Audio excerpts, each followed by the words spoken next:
Hello and welcome back to HTML tips and tricks. In this lesson, we're going to lay the foundation for what we're going to be talking about for the next couple of lessons. And in this video in particular, I want to introduce the topic of semantic HTML. And some of this information might seem a little bit simplistic to some of you, but I need to make sure that we're all on the same page before we move forward. So what is semantic HTML exactly? Well, if you've been designing websites for over 10 or 15 years, then you're probably familiar with the B element for making your text bold, or the I element, the I tag for making your text italic. You're probably also familiar with the old font tag, something we would never dream of using anymore. Well, these are all tags or elements that were designed to mark up the design of your document, to mark up what you want your content to look like. Semantic HTML, on the other hand, is markup that defines not what your document or what your information looks like, but what your information is. So we've graduated from using the B tag to make our text bold to using the strong tag. Because just that word strong means we want to make this text, this particular piece of text, strong. And we can make decisions in our style sheets in our CSS as to what that strong text is going to look like. Is it going to be bold? Is it going to be larger? Is it going to be a different color? That decision is made on the style sheet side of things so that we can separate the design of our site from the content of our site. Similarly, we've graduated from using the italics tag here to using the emphasis tag.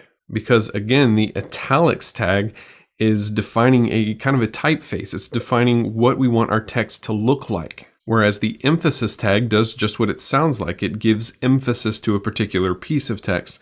And then in our style sheets, we would define what we want that emphasis to look like. And that's the idea behind semantic HTML. We want our markup to define what our content is, not what it's supposed to look like. So again, we're starting with this unsemantic version of HTML that you might have used 10, 15 years ago, where we're laying out everything using tables. Every table cell is basically a different section of content on our site. We have font tags everywhere. We have bold tags and italic tags everywhere. And if we go to Chrome and take a look at this particular page, this is what it looks like. Now, as far as the presentation of our document, we've achieved what we were going for. We have a header at the top, we have two columns of content, a sidebar and a main content area, and we have a footer at the bottom. So as far as our users are concerned, everything is just hunky-dory. However, as far as machines are concerned, when they try to parse through this content and read through this content, it's a little bit of a mess because most of our content, most of our HTML markup is defining what we want this site to look like, not what this information contains. So as we move forward through history, we've upgraded a little bit. So we have this unsemantic HTML document, which you can find in your project files folder, and you're welcome to look through that and see a bunch of examples of what you're not supposed to be doing with your HTML. But I'm going to open up another document here in our project files folder called semi-semantic HTML.html. So we're going to open that up. And just for the purposes of these videos, I've put our styles in the head of our document. Normally, I would separate them into a separate file, but just for the sake of keeping our project files folder nice and clean, I've put it in the head of our document. So we have this semi-semantic HTML document, which if we scroll down, looks a little bit better. We're using the strong tag now instead of the bold tag. We're using the emphasis tag now instead of the italics tag. And we're using divs that kind of tell us what this content is supposed to be. This is our main content area. Up here, this is our sidebar, and we know that because we have a div with an ID of sidebar. We also have a div up top with an ID of header. And if we go back into our browser and look at the semi-semantic HTML document, we see that it's structured very similarly with a few text and color changes from the first document we looked at.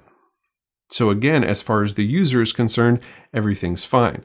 But this is not a truly semantic document. When we're talking about the semantic web, we're not talking about using markup that allows other designers and other developers to easily see what your content is. And that's kind of what we've done here. We've given our div an ID of sidebar. We've given another div an ID of main content so that we can more easily tell just by looking at our code what each section is. And then in our CSS, we can point to those IDs in order to style them. Well, that's certainly a step in the right direction. We're no longer using tables for our layout. Instead, we're using divs with meaningful IDs.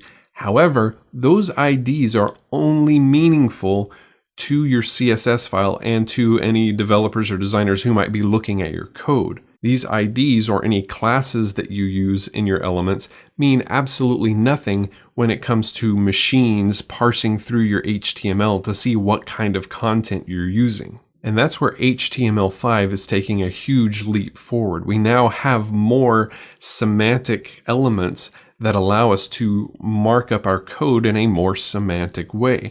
So if we open a third file here called semantic.html, we have a better example. So instead of a div with an ID of header, since machines don't know what that ID means, we actually have a header element now. Instead of a div with an ID of main content, we now have this section element. And it may seem on the surface that divs and sections are basically interchangeable. We'll discover later on that when it comes to the structure of our document, the section element is much more powerful. And then instead of a div with an ID or a class of sidebar, we have the aside element. And then at the bottom, instead of a div with an ID of footer, we have a footer element. And again, because of all of the CSS we've added here, if we go into our code or into our browser and take a look at this semantic HTML document, it looks exactly the same as our last document, but it's structured more semantically in a way that makes more sense to the browser or to any machines that come through trying to interpret that data. And you might be thinking, well, if it looks okay, then what's the big deal? If my site looks nice and pretty in the browser, then why does it matter if it's structured properly? Well, if it looks nice, that's okay for your user will like that.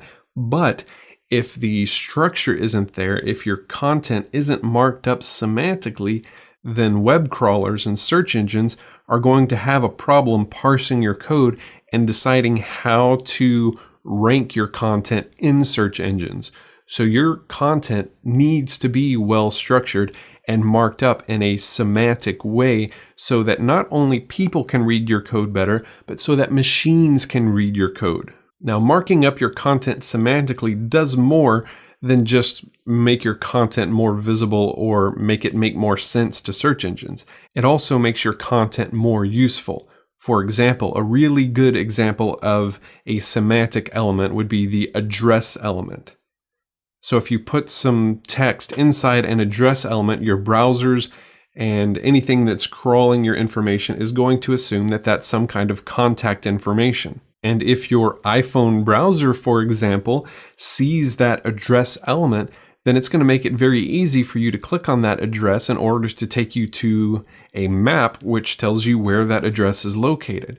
So by making your content more semantic, you're not only making it more accessible to search engines, but you're also making your content more useful. So again, just to emphasize the point, just because you're not using font tags and bold and italics tags anymore doesn't mean that your code is fully semantic. And understanding the way that search engines and other machines parse through your code and read its structure will go a long way in helping you to understand how to make your site more useful, not just more attractive. So we're going to use some of this information here as we move forward through the next couple of videos as we talk about how we can make our HTML just a little bit better. So thank you for watching, and I'll see you in the next video.